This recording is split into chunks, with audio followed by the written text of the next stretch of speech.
Greetings all and good day wherever you are. So delighted to be joining you. I'm really grateful I was able to make it to this live today. I was just telling Sue my car broke down last night. So I've had a little bit of an interesting morning with tow trucks and getting a ride into work and all that kind of fun stuff. So I checked in and it felt like it was really good to do this and show up with all of you because, this is the time we're learning to roll with things as surrender to the demands of the emerging moment, as my dear friend Shar says. So looking forward to seeing how this lead up into our full moon this coming week and also the big eclipse that's happening on the 8th of April.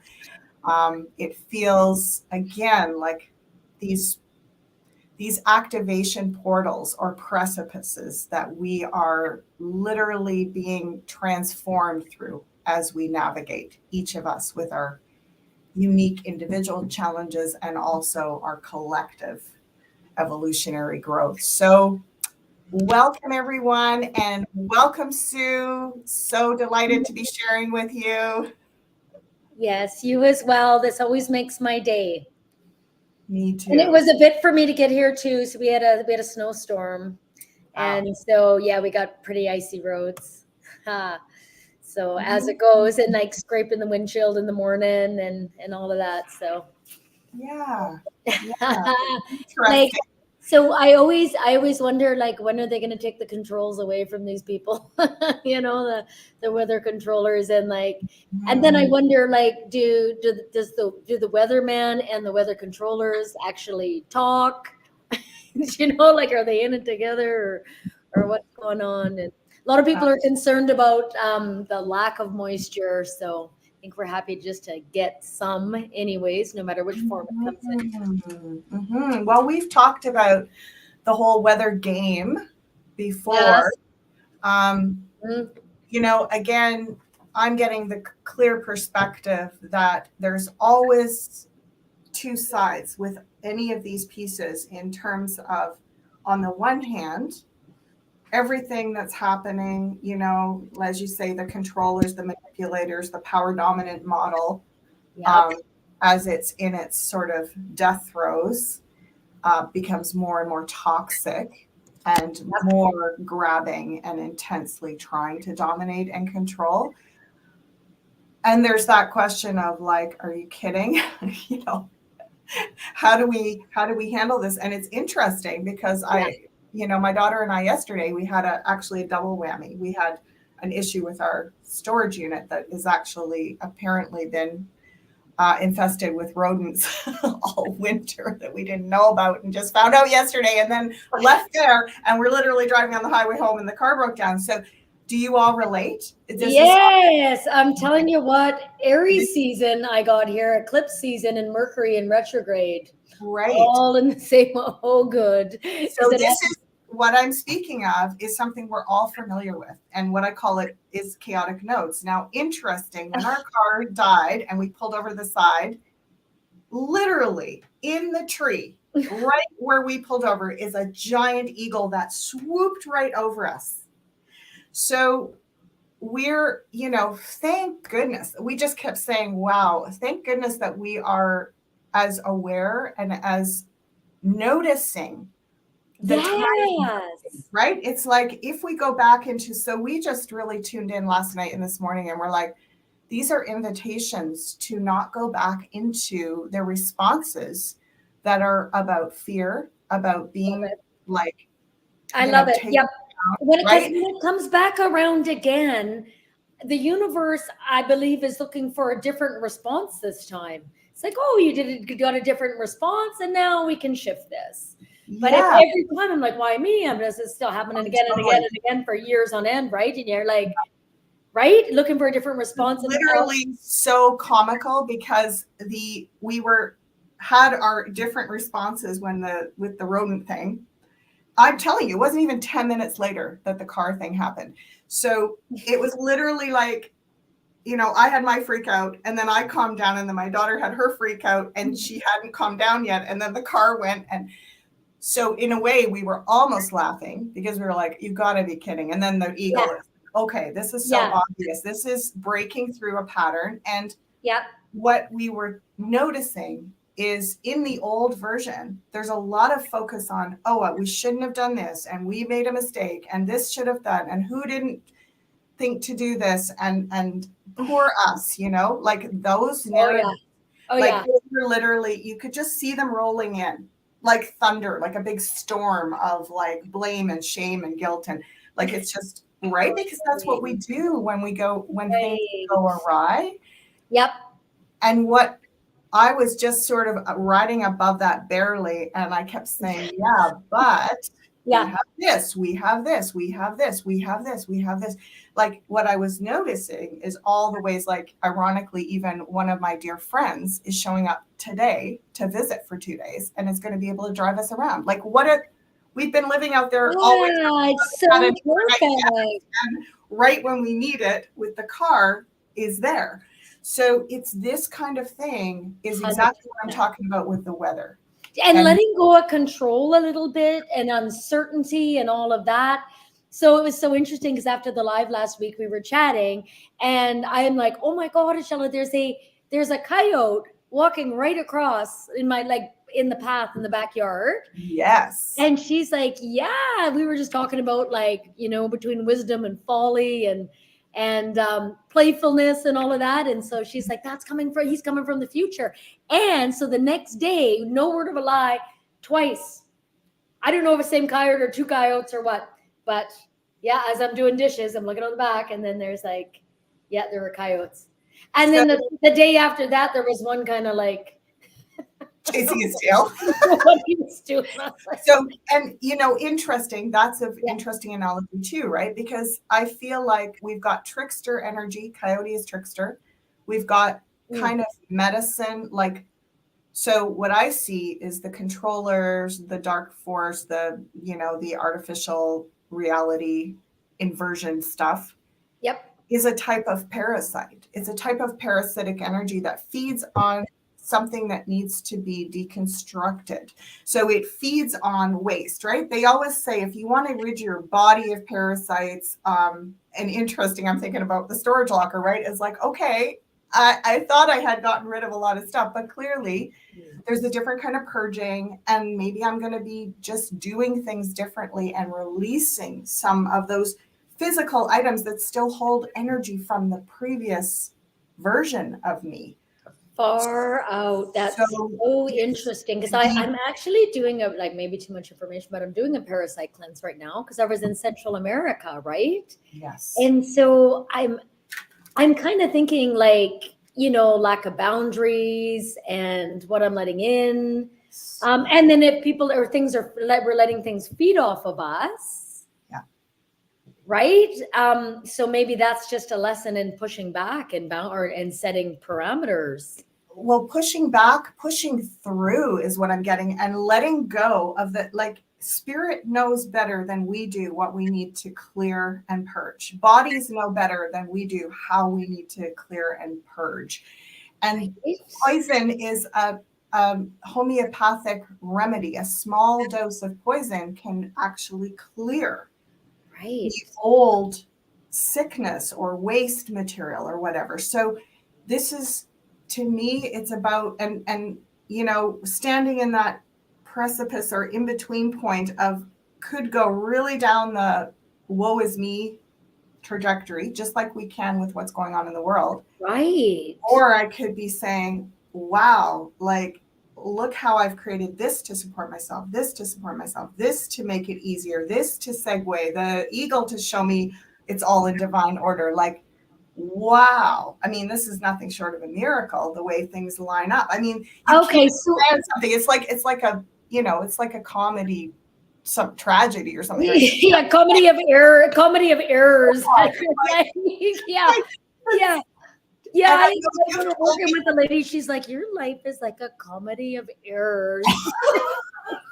But I was like, I always felt like I didn't get too worked up about it because it was a little bit like that. But it was like, it always seemed okay. But I seemed to have nerved people more than it unnerved me. Do you know what I mean? It upset them.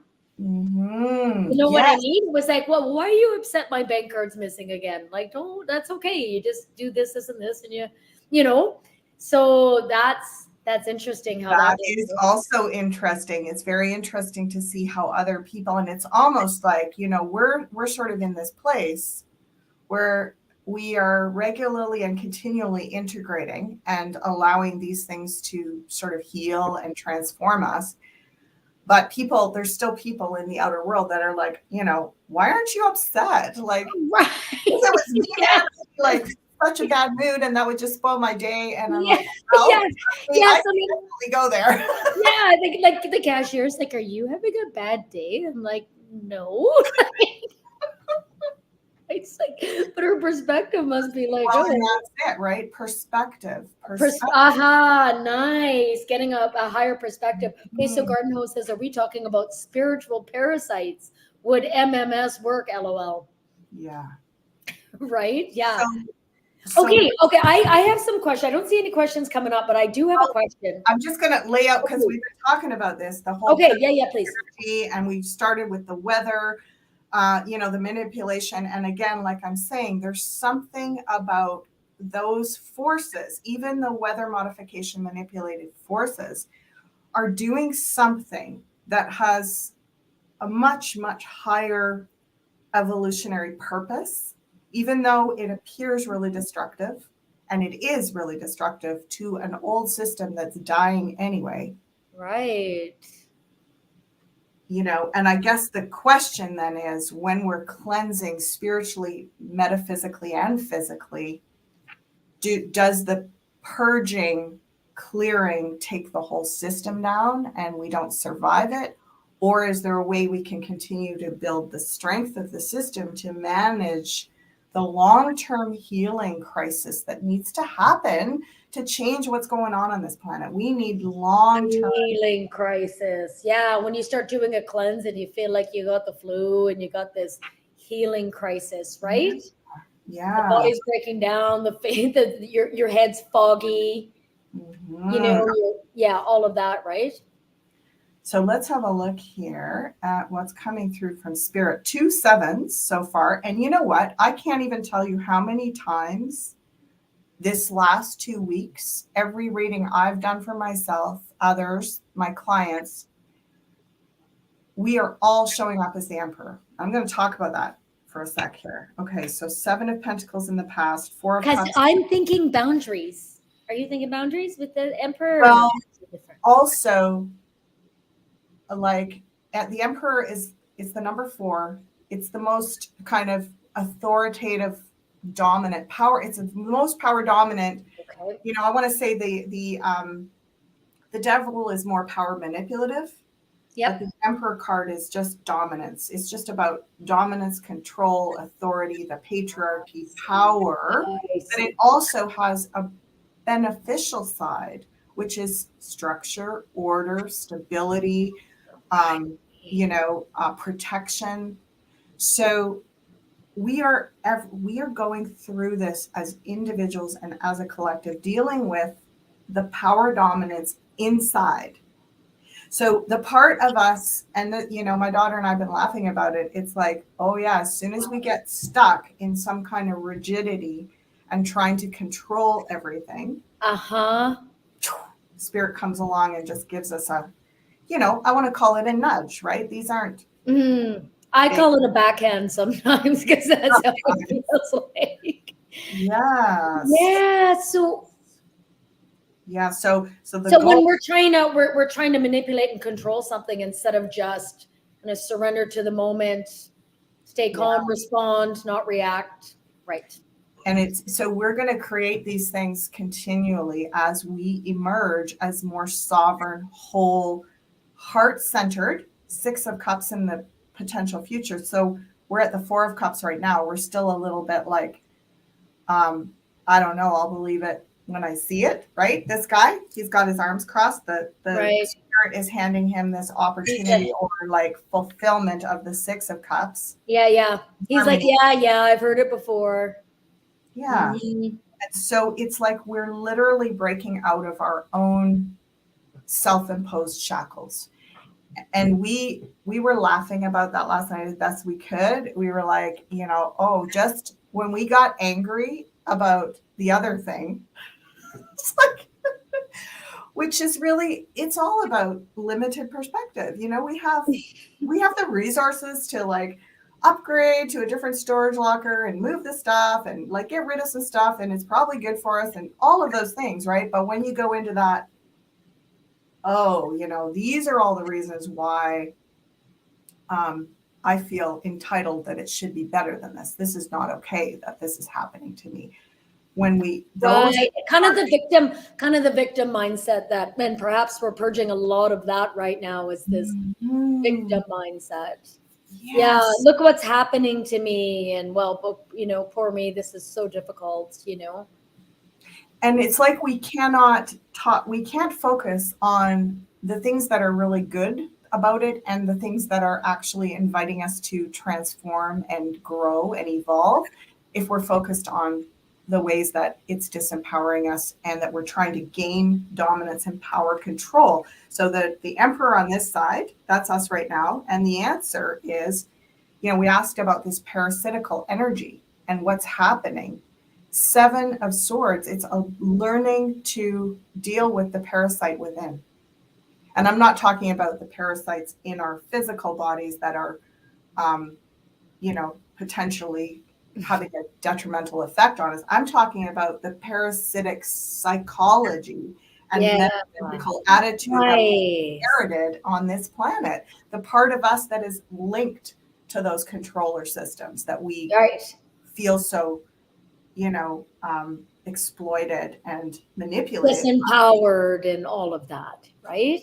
So as we heal and get into seeing this challenge, all of these challenges are opportunities for us to come into, we talked about it last week, the lightness of being, the feather, heart as light as a feather, to come into that heart-centered frequency as quickly as possible, right? We're all going to have our, we're all going to have our moments. And I'll tell you what, this summer, I had 3 major car accidents. Yeah. 3. And I was starting to think, like, I had friends, like almost like an intervention. You need to clear something. You need to do something. Like, you need to buy a bicycle, do something else. This is like, don't. And I'm so but literally the second car, I mean, and then the shenanigans in between were unreal, right? But literally I buy a car, I pull out, I turn the corner, bam, somebody hits me. I was like, oh my God, right? It was like that. A month later, I get it fixed. Mm-hmm. Next day, smash right into a vehicle. Like, so a car spins out on me on the road, on the, the roads here, right? And we go right into them with a customer who is from Costa Rica, who was like, I'm so excited about this. She was so excited about this. I've never seen snow. And she's like, I'm so excited. And then I'm telling and this car spins out in front of us. And I'm like, oh no. And so we smash into them. Yeah, we smash into them. And then, okay, I just have to tell you that. So then I'm like, what is the message? People are like, what is the message? Don't drive anymore. So anyway, so then the guy blames me and says I spun around. Yes. Right. Mm-hmm. And so I was thinking, I was so upset about it. Like, he blamed me. I remember. Right. You remember? So I texted him and I said, dash cams don't lie. So before you go make your police report, you might want to think about that. So he never did make a police report. Mm-hmm. And I don't have a dash cam, but dash cams do not lie. Nonetheless, still a true statement. So just said. Wow. Isn't that an interesting segue, right? Yeah. And they never did make a police statement. And so, so that all worked out. But I was so annoyed that it was like, and then the insurance guy goes, nobody wants to take accountability. He goes, oh yeah, everybody will say, not my fault, right? And so no wonder people are like, I want to surveillance everything. And so now we got a culture that wants to surveillance everything. So, you know, where is that? Sneaky Sue, love it, Cardinal. Yeah. Well, and it's about also, what I've noticed is when I'm in challenging situations, as we are collectively with what's going on planet Earth right now, I always make better choices when I can come into that place of like almost not the humor of things, but almost the like on some level trusting the innocence of my soul to lead me into something that will, if I allow it, it will illuminate my path. It will give me the opportunity to grow. And when I could come back to that place, the word forgiveness, right? It's interesting because I walked into my favorite coffee shop this morning because we had to come into town really early to get a ride with our neighbor. Had some time to kill, yeah. And that the little stones that have writing on them and stuff, and the one that was just like beaming and blasting at me was forgiveness. And what a dear friend of mine years ago said, forgiveness is giving yourself the opportunity to return to inner peace. So it isn't about the other person. It's not right. Sure. It's not about the cabal and the controllers and they did this to me, and yeah. About all these things or what's happened, to my vehicle or whatever. It's about where is the peace in me that can say, interesting. I wonder how this is going to show me what I need to work on, how I need to evolve.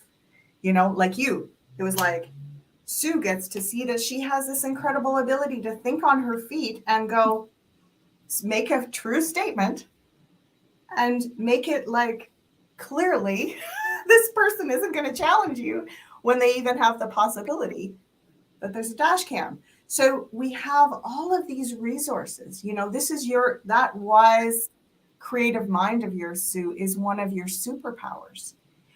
And you get to see it in action when it gets challenged. Right? It's like, and apparently me thinking on my feet and dealing with ongoing storage crises is me getting to see, wow, look at how I handle stuff and look at how I create metaphysical arrangements around crises to show me, yeah, Shala, we're with you. We're watching. We're right here. So how you do that? Here we're today, lady, because okay, so I want to know. Okay, so in terms of vehicles, just because we're your vehicle this morning, what I went through with vehicles, I have dreams of vehicles where I'm like I can't steer. Like, so what is it with vehicles? Like I kind of likened it to like getting in control of my life, driving my own car, but then all these things are like. So what is it telling us when things are going down with our vehicles? I have to say, as you're saying it, and I was kind of like, I wonder if we're supposed to talk about vehicles today. And I literally have a pit in my stomach because it's been in our family in the last 2 years, vehicles has been the biggest point of contention. That's what you were saying. And it's like beyond the beyond. I don't mean just like problems, issues with just deciding which vehicle and how to invest and what, going and looking at vehicles, all kinds of vehicles, not being able to make a choice. Yep. I bought and sold vehicles for years. I know how to go and buy a vehicle. It's not rocket science, but it's just like it's blocked. It's almost like there's something trying to, like you say, there's something trying to emerge here beyond how we normally do this. And I'm so curious about that. What is the deal with vehicles? Because I'll tell you what, I also had a car that drove itself up the hill. Then my mechanic said that's not possible. I'm like, it drove itself up the hill. And I was talking to a friend leaning against it and it hopped. And I was just and it does this, it's embarrassing. I don't know. Yeah. I have no understanding of what's happening, right? So yeah. And Garden Hoe, I definitely want to look at the Canadian banks. That's up on the radar big time this week. So we'll look at that, and then we'll. Oh, you're good, Ashila. Yeah. We're already to the Canadian banks who are adopting a social. Yeah, and we'll end off with a little bit on the eclipse. In the last few months, they are older models. Oh my God. Oh my God. Yeah. Okay. Yeah, I'd like to know what's going on with the That's good. Okay. So it's almost like the guides are saying there's a little bit, they're saying the word treasure hunt and surprise package. And I'm like, what does that mean? And they're saying there's what we're meant to do. And let's just play around with numbers here for a minute. Let's say at least 3 months. Okay. That could even be 3 years. 3 of Cups. Like, I'm going to read the cards. 9 of Swords. We're all just like, are you, you know what, kidding me? Right. And the recent past, the Tower, for me, for sure. But a lot of us have been just like, what's happening? And all this EV nonsense is going to be like, just none of these strategies make any sense. The whole thing is just getting so wacky. So there's that in the past. In the present, Queen of Wands. What is the Queen of Wands? She's like the dynamic female trickster energy in a way, but she stirs the pot. She's like, you know, a little bit like she's stirring the pot. It's a little bit like creative chaos and making things like sort of catalyzing and making stuff come to the surface. You know, when we stir the pot, stuff comes to the surface. Like the Heyoka almost, like pulling the poison out, right? Pulling the poison out. And the answer, so here we are stressing in our minds. The answer is, what happened? Whoop, you said the word Heyoka and it went. Okay, let me have a look on my slide. Good. You're lagging a little, but you're still okay. You're still okay, I think. I'm still okay. It says okay on my end, so we'll keep going. Okay. Yep. So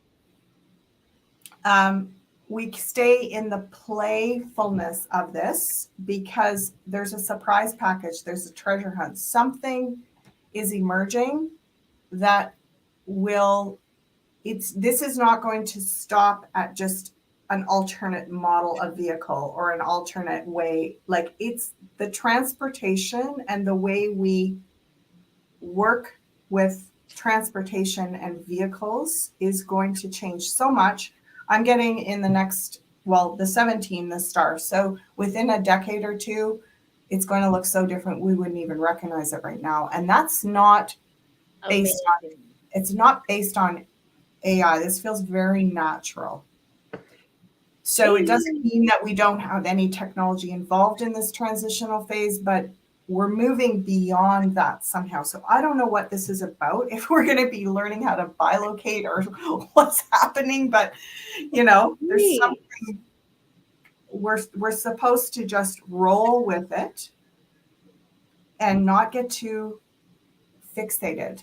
You know, vehicles are one of those things that are these big purchases, like houses and cars, right? Yep. And they're getting, of course, just so outrageously expensive. And so it's become this, like, it's this serious thing, right? And they're saying, just roll with it because a lot is going to change in terms of how we transport ourselves. And I'm not sure what this is, but it's almost like there's entirely new methods of transport coming up in the next even 3 to 6 years. Wow. Christian saying 0 point technology. Yeah. So this, it's sort of like, you know, in a way, I guess the guides are saying, don't think about it the way you did 10 years ago, where you've got to strategize to have this long, you know, a vehicle that's going to last you for a decade or two or whatever. And don't get attached to it. It's not your image. It's not going to last forever. Just roll with what is, and it's going to be changing. So if we can stay in that playful, not take it too serious. Right. Water engine cars. Yeah, we're going to look back and this is going to be like the Flintstones. Like, I just on an airplane and you're like, yeah, I don't know. They're saying it's almost like when cars were first introduced. There's going to be that kind of, some new transition is coming where it's going to look so different in like a decade or two that it's this whole conversation. We're going to be like, oh my gosh, why did we spend so much time talking about that and thinking about it. It's like, forget about that. It's already, so we just basically do the best with what you got, and don't go investing huge amounts, and just like literally play with what's, Amazing. Just yeah. let it go. Yeah. So I mean, yeah, it was pretty satirical how it all happened looking back. I mean, at the time it seems so crazy, but when you tell the story, it was like, what? Oh, Like, yeah. I bought it under a minute ago, and like, Totally. yeah, like all of that. Ford is making something new, I heard. Oh, that's cool. Interesting. Okay, so let's go to banks. Canadian Okay, banks. let's go to banks. That sounds Credit system. amazing. Yeah, sure. Let's go to banks. Okay, I read yesterday, says Gordon Ho, that Canadian banks are adopting a social credit system. Could guards please take a look at this, please? Yeah, I was just noticing Emma saying I was considering a donkey. Me too. Right on. Yeah. If they'd let me have one in my backyard, I'm telling you what, Oh, well, it's, there's something about, yeah, if you think about the transition from horses to cars, there's something, we lost a lot when we made that, Yes. right? Yes. So it isn't about, are we going back to horses and donkeys entirely? But there's something in that about, there's something, all of this way of doing things where we literally let go. Like they're saying, it's such a foolish system in a way. Like what could it be like if we still had animal, like donkeys and horses? Yeah, I'd love to ride a horse. I'd love to ride a horse to the store. With, it's almost like the guides are showing me this time, let's not just cancel one technology out and replace it with another. Let's get into synergy. Like, let's have roads for walkers, hikers, bicyclists, donkeys, Yeah, the donkey vehicles, high tech. Like, let's have it all instead of just going into these models where we just put ourselves so out on the edge with no other options, and it's kind of foolish. It's like diversity is the universal law, and we've gone into give up everything and go. Like my mom rode a horse bareback to school every day. Her and my aunt, they have tons of stories about Hazel, and you just listen and nostalgia. We were like, that's so exciting, like how amazing. Yeah. Yeah. So interesting. Banks. Very interesting word. Banks are what's at the side of the river. Oh, right. Isn't English interested in that way? It is. And they're showing me, we're going to look at this from the angle of nature, because there's also things called seed banks. I mean, we have food banks right now. We have food banks. They're not it's not a very healthy system at the moment, but there's something about what we're banking on is shifting as well. So that word alone, and right, it's like abundance, right? What's abundance? Like abundance of time, abundance of beauty, abundance of friends, abundance of love. Right? Oh my gosh, love. You just said love in there. I put the love card down. Okay, so we are again emerging where there's going to need to be a transitional currencies, and they are also temporary. So, I've been saying for a really long time, Cdc'S or just digital currencies, crypto or gold and silver or any other versions of, new models of currency are ideal to get us, say, the next decade or two of transition out of the unhealthy digital, CDC social credit style bank, right? Oh, and then we're also not holding on to anything. Isn't he abundant and generous? This is the best case scenario. We've got 9 of Pentacles now, which is sovereign, financially independent. Well, let's say resource independent. So even changing the words finance to the word resource, it's like we're well resourced, and we become like we create our own banks where we literally invest in what has value for us. So it's ideal in a way. And I think, the people that talk about the white hats and the black hats and stuff say this too. Yeah. It's ideal that it's become so obviously corrupt. Like it's just so, all of it is so obvious, even to the most asleep people. They're like, this is ridiculous, right? Yeah. So it's like the world is ready to adopt, at least a couple of other tiers of transition. The important thing that I've been saying all the way along for years that I've been online doing this is it's important that we don't just settle for that and don't try to evolve any further than that, because this is really designed to get us like in a whole new system that doesn't look anything like where Right. we. Because then we go, oh, we're good. Let's just hold here, and then we get into these holding patterns where we don't want to evolve any further. Yeah. And just like last week, and I think it was in the Soul Sampler too, if we can see that challenge brings out the best of us, it can bring out the worst of us. But let's turn that around. Like we were talking about the cars earlier, right? Like if we just go, into, it's kind of like going into a sort of madness where you're literally just so frustrated and anxious and there's a lot of built up anger and a lot of shame and grief.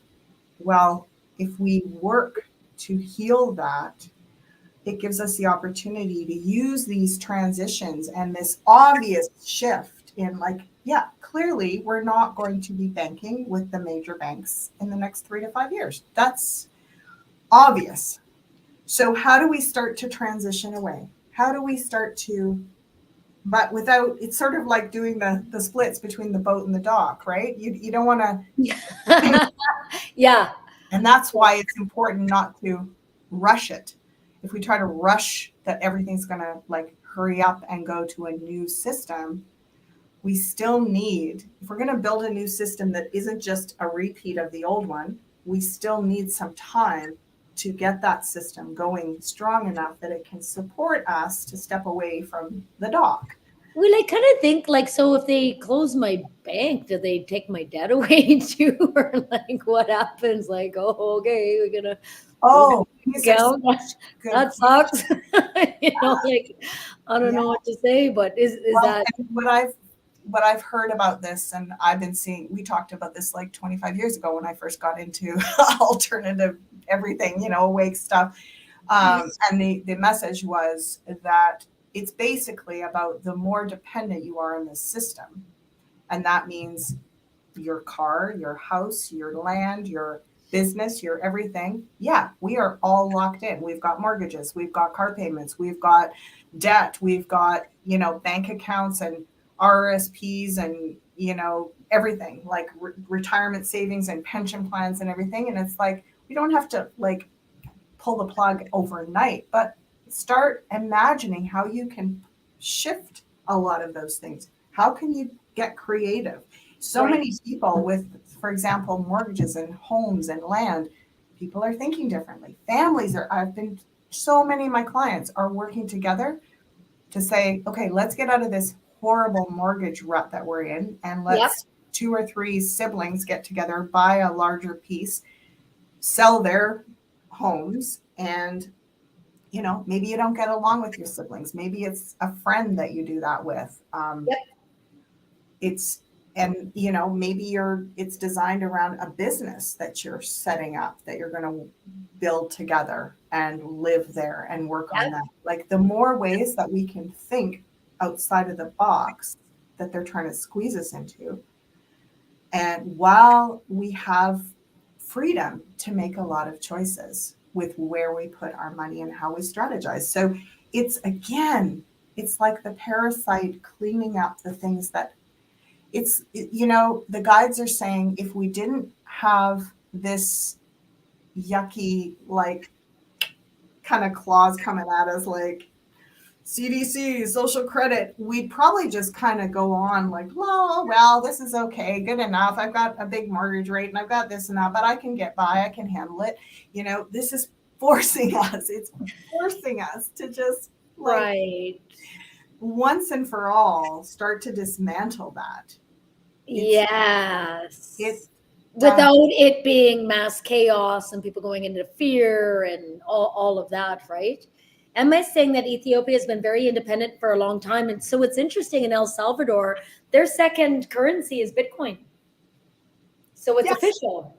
Yes. And I'll tell you what, I mean, that you couldn't go to that country. Like we met people who had never been back to their country. They were smuggled out 20, 30 years ago, and they're coming back for the first time. And they said literally they, between the Civil War and the gang wars, they couldn't even go visit their grandma. They'd never been to their beach across the road. They couldn't do anything. So they were coming back for the very first time. And so 4 years ago, their president put like apparently 100,000 people in jail. Yeah, they say do not even bring CBD oil, like not alone weed across the border. Like there's zero tolerance for anything like that. Anything, nothing like that. Yeah, and so they cleaned it up to the point where, yeah, so it's interesting and how oppressed that country was. And it's like, I felt safer there than I do in Canada. So very interesting. We're seeing like, there's the, what is the name of that guy? Nomad Capitalist, who I've been following for a long time. And, it's interesting. I mean, I don't agree with everything he says, but it's interesting to think that way, really laterally about options on this planet and to realize that, it's not all about living in the big five that are the most, it's kind of like the big five countries, Western civilized countries that are really about working this social credit power dominant model and like just going for that, right? But it's not, what is it? They say it's like 20% of the world's population is in that model and the other 80% are not in that model. So it's an opportunity for us to see how we can, maybe some of these other countries that have been living more like what we would term a third world country, they've got social political unrest and crime and all that kind of stuff, which we know has been triggered, a lot of it, by the trauma imposed by the big five over the last few centuries. Right. So, but we can go in as, we have resources and tools to help with working with group dynamics and mediation and bringing all these tools around healing trauma and working with, with organizations to bring a healthier model of economics and politics and everything. Like, we don't need to just accept the way things are. We can bring what we have to work together with other nations that are, in a way, we used to think they were behind us and below us, but in fact, they're ahead. Well, and I'll tell you what, I mean, and then the whole idea that they've made us think all these things are so dangerous, like it's like the Truman Show, right? It's like he's at the thing and he's like, the plane's going, he's trying to get out of there and take a plane ride, and there's a big poster that's like, oh, this and this and this could happen. And he's all like, so this whole thing, he's always scared to kind of, and I think they've done that to us. It's like, oh, don't go there. Haven't you heard about the crime? And don't go there, Totally. And I've laughed over the years, over this last decade, watching, because I have friends that have been living in off-grid cabins with, micro solar, everything, and just all this stuff, organic gardens, growing their own food and doing these things.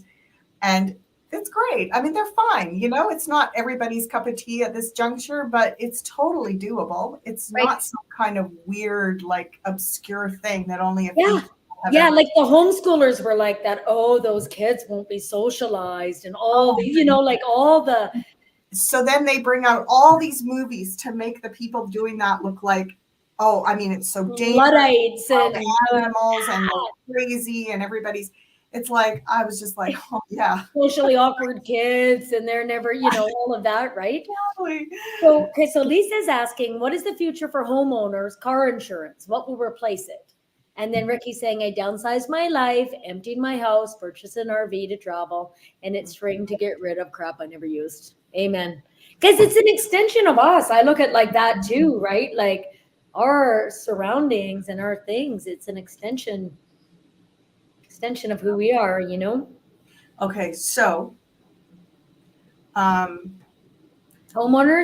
and car okay, insurance. I'm And getting what? a big chill in my whole body, so I'll share with Okay. you. Oh yeah. Okay. All right. So when you go to school, we're going in kindergarten, grade 1, and we're learning to read and write.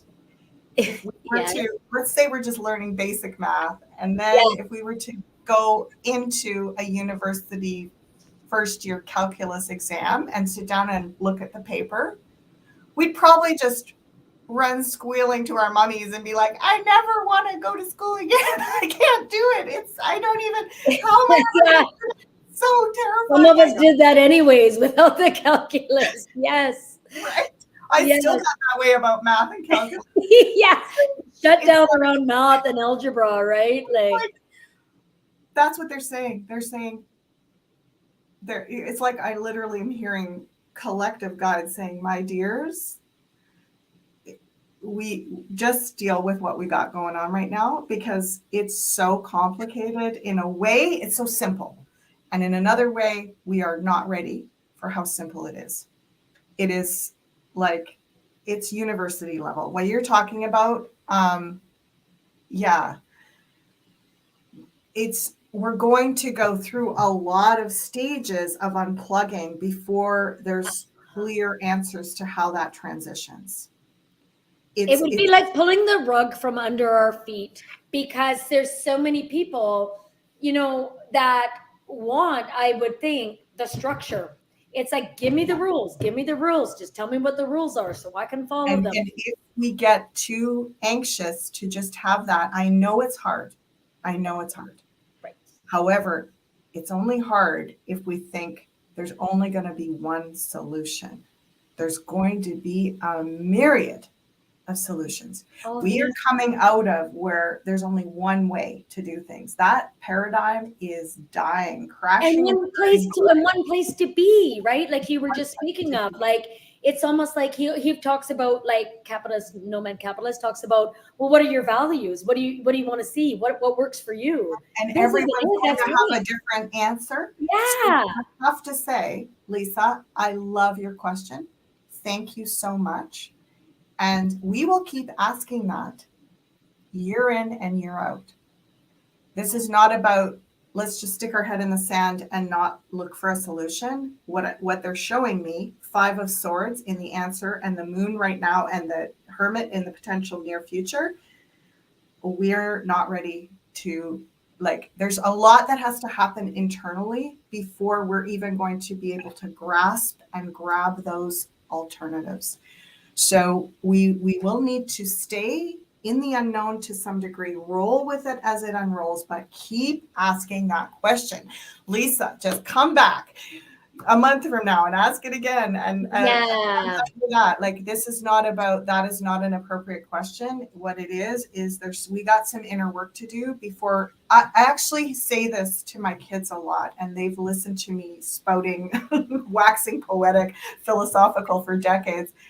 And I say, you know, I could explain a lot of things to people, but it's so complicated. The kind of perspectives that I've developed over 30 years of studying and observing the big picture, that if I just told it to you, it'd be like looking at that calculus exam. Like, I don't really understand what you're talking about. So, and the same with, you know, when they've talked about the off-worlders, that, you know, those Palladian channels that were saying, you know, 20, 30 years ago, what was coming through was, we wouldn't really understand it if they actually explained it to us right now. So it's not about, those aren't good questions. Those are amazing questions. We've got to get to the place where we can actually start to sense the lay of the land enough to make use of the answer. So that is an internal process that we can't shortcut over that. So I guess the answer right now, let's see what the advice is. Yeah. Okay. So the words, instead of pushing back, pushing through. It's funny. Push back is the past. Push back is like going into the past and fighting the old way. Push forward. We change the narrative to push forward, meaning the way to win. We may not win every battle, but the way to win this spiritual war is to push forward. And that means, yeah, it's a very innocent step by step. This is the little page of cups, like the little hobbit. You know, naivety, innocence, the meek shall inherit the earth. There isn't a quick and easy answer to those questions. However, there might be even 8 or 9 weeks from now. There might be by this fall. There might be in the next 3 or 4 years. What I do, it leaves us in wonder as well. Like, I wonder what's going to happen. And then it's noticing, because now you've asked the question. It's like, well, then the answers will appear. Mm-hmm. You know, when you start to see it, it's be like, wow. Let's just leave off with this idea about, yeah, I love it. Deadbeat, debonair, reform the school system in order to cultivate innovative thinkers instead of worker bees. Absolutely. Yep, 100%. Yeah, and they learn more about when they learn about things that they are passionate about. They learn more. Mm-hmm. Right, and just what they're taught. Yeah. So we all come from the time we all got the fish that we got to color. It's right. So it's a whole metaphysical sort of internal journey first. Yeah, I just love this. That's beautiful. Innocence, like the little meek shall inherit the earth, the hobbit kind of energy. 100%. And what's really cool with that too is that we keep asking the questions. We keep looking in this direction. What I am hearing to share just before we go off the call is about other kinds of insurance. So interesting, they even talk about this with nomad capitalists, for example, where it's like we're used to paying health insurance in Canada. It's supposedly free, but there's no services available anymore. No public services available. No. Yeah. So when we talk about health insurance, it's kind of fascinating because there's a lot of different ways to consider that. Like,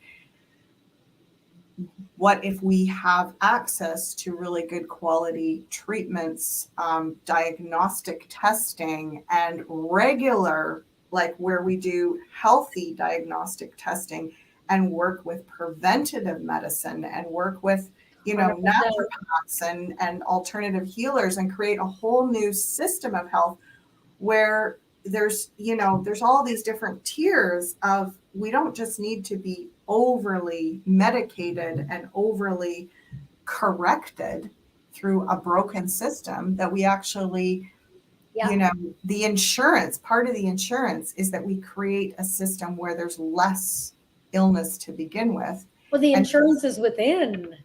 And then secondly, it's about, we collaborate maybe within families, and we have a fund for, dealing with medical emergencies or whatever. Yes. The way they used to have in the old days, I remember a couple of stories from my childhood about the older ladies who used to save the milk money or the whatever.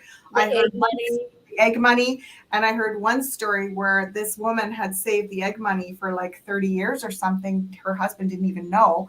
And then his business, something happened and it went awry and they were going to lose their house. And she stepped in and like handled it with her egg money from 30 years of saving for a rainy day. That's right? Amazing. So it's this energy of, and that is the way that it was done.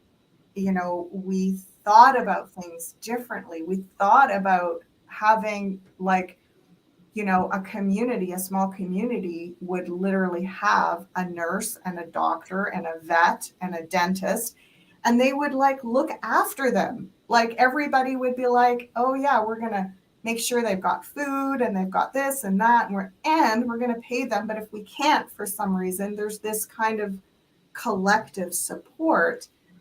that it's all getting looked after, but we don't need Big Brother up there telling us how much our premium is and what our social credit is telling us we can't access because we're not in the right stream anymore. Like it's just right. Yes. Yeah. So yeah, with the social credit, that's a concern. That's crazy. But hey, it's just pushing us then to be like, hey, what's alternatives? What's alternatives? So, Then you don't want this. What's alternatives? Do you want to take one more question from me or sure. not? Okay, awesome. What I'd like to know is, so there's this light therapy. So I happened to get, like, I got called, I went to a friend's birthday party. I hadn't seen her in a long time. And they're like, hey, you're just in time. They were doing this thing. It's like a light. Okay. So the light, okay, I got a couple of questions. Okay. No. Okay. So there's this light. Anyways, you lay under the light. Yeah. These are the kind of parties, right? You're like, lay under the light and it mimics ayahuasca, bufo, like all these mushrooms. And so we did one that was like a third eye opener, and it was crazy. Like I even had to close my eyes about the middle. It was too much for me. It was so intense, and I felt so stimulated and open after. So anyways, yeah. And so the one girl, she wants to trade with me for a past life regression, and I'm like, yeah, that sounds great, but I just want to know. I'm always, I think, a little concerned that I'm going to be taken somewhere and I'm not going to know how to come back. Like, you know what I'm saying? Okay, well, this is a really awesome place to leave off, and we could come back in another time. But there's really something about the pineal gland and light and darkness. So interestingly, we generate our own internal light, like the hermit. Right, of course we do.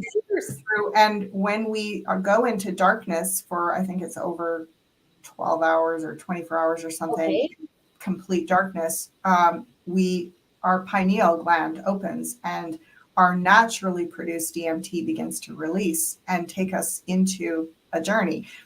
If you want that journey to stop, you just let some actual light come into the room and you can step away. It's not like being in the ayahuasca or the bufo medicine or whatever, where you're in until that medicine wears off. You can't stop. Right. So, me, I love the gentler medicines, like a light, potentially. This right now, it looks okay to explore, but we'll talk about that in a sec. I love these gentler medicines where there's a lot of like consent, like the sensory deprivation tanks is another version of that, where people really have huge journeys in those sensory tanks. They're like literally you're not seeing anything, you're not hearing anything, and your body is weightless. So you have the opportunity, but all you have to do if you're freaking out is open the lid. Like you're still in charge. You can open the door and let light in. You can like that off and stop. Yeah. So it's what I like about these types of therapies is it's what I call consensual. It's where you are in relationship with yourself. You are in charge of how it evolves and unfolds. And that in itself is a lot about taking the power of our sovereignty to say, yeah, I can push the envelope a bit and I feel safe in this way, but I also trust myself that if I don't feel safe, I'm going to stop. So I like it too in that, it seems like it's empowering that way. And you don't need a sitter. You know what I mean? Like you don't, right? Like in case you kind of go off the. So the good thing is that we will see these technologies will literally see us through certain portions, because the dark retreats, like I've been wanting to do one for years, and there's only a few places in North America where you can actually go and have them. But this light therapy might be something that's available more to the masses, for example. Again, it's about like not buying one system hook, line, and sinker, as in, this is going to save me. The med bed's going to save me. This light system is going to save me. The whatever is going to save me. It's like, it's part of a therapeutic process that we're in. Yep. And it can only, take you down, like you said, places you don't want to go if you lose consent in that process. So it's about really staying in inner integrity and using your own instincts of this feels good right now, or nope, that's enough. I like that. Like, so she had said, the girl who has this light, she said it helped her PTSD. Like it was kind of, she was really, really stuck. And it was one thing that helped push her through. So, and everybody, it's not a one size fits all. mm-hmm. Everybody is going to benefit differently from different technologies or different therapeutic models or different medicines or whatever at different times in their life. So it isn't about this works for that person, it's going to work for me. This is where you get into your own relationship with what is in front of you, how it feels, how much you can sort of press the gas and the brake, back to the car analogy, right? And feel empowered to choose, I want to say, like the speed of your evolutionary journey. The last little slight note of caution is that we know that in Atlantean times, technologies were it became so sort of slanted into technological, therapeutic manipulation. There's that story about the pyramid hats that everybody wore, and then they all kind of went crazy because I heard this 40 years ago or something when I was first in the metaphysical studies. Yeah. So and maybe those hats would be okay now, but maybe they weren't okay then. So it's not about just open the door to any technology and say, come on in. Yep. Obviously navigate with your own instincts, try a little, see how it works for you. And, as long as you're not held into some kind of contractual commitment. Oh God, yeah. Agreed. Right? Like just say, I'm going to explore this because it's coming to me and it feels right to explore it. And then you choose where you want to go with that. That's the message I'm getting. Very cool. Thank you. Wow. What a journey, everyone. Oh, I didn't even change. I was going to switch my mic over partway through today. So I just want to get a quick read on how the sound has been, because apparently I'm having issues with being heard. It's been going on for a couple of years now, where all the different mics that I used aren't doing it. And it's like, oh my gracious, I might have to just get a whole new computer system or something. I don't know. Technology, I'll tell you what, so bittersweet sometimes. Lisa, what is the name of that light therapy? You know what? It's so interesting because Honey just said, like, I seen something on YouTube and I think she might be talking about the same thing. I'm not fantastic with details, so I don't know, but I think she just posted something about it on YouTube, so you might want to check that out. And I didn't even listen to what she had to say, but I just happened to go to this birthday party, and so this course is all coming up. Okay, super. Thank you everybody for letting me know sound is good today, and that maybe you, Sue, if you could look into that for us. Yep. And then for the next time we'll put it up. Yes, I shall. And then yes, that's a great idea. Have a beautiful week, everyone. Blessings to you all. Take care. Much love. Bye for now. Bye-bye.